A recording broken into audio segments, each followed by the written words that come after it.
ఓం నమో వెంకటేశాయ.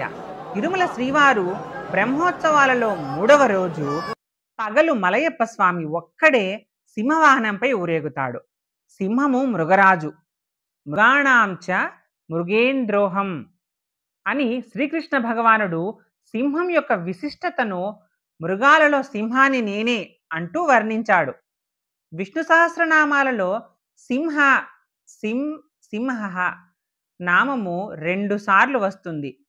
మృగరాజైన సింహాన్ని చూసి ఇతర జంతువులు భయపడినట్లు భగవంతుని చూసి దేవతలు, మానవులు అందరూ కూడా మనం తప్పు చేస్తే స్వామి దండిస్తాడు అనే భయం కలిగి ఉంటారు గనక సింహపదము భగవంతునికి రూఢి అగుతుంది, సార్థకంగా నిలుస్తోంది.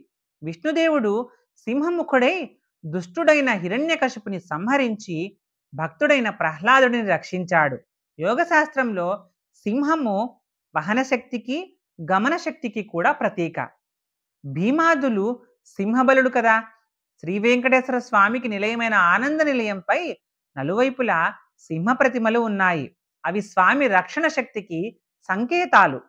బ్రహ్మోత్సవాలలో వెంకటేశ్వర స్వామి సింహవాహనుడై ఊరేగడం దుష్టజన సంహారానికి, భక్తజన సంరక్షణకు సంకేతము. ఉన్నతమైన ఆసనానికి సింహాసనం అనే పేరు ఉంది కదా.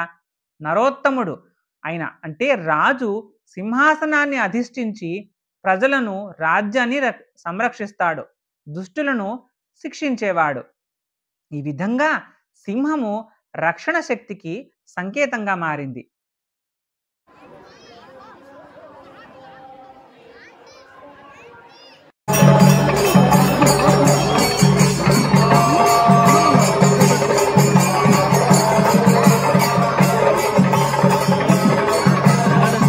మీకు ఒకటే ఇచ్చాను అట్టుకోండి.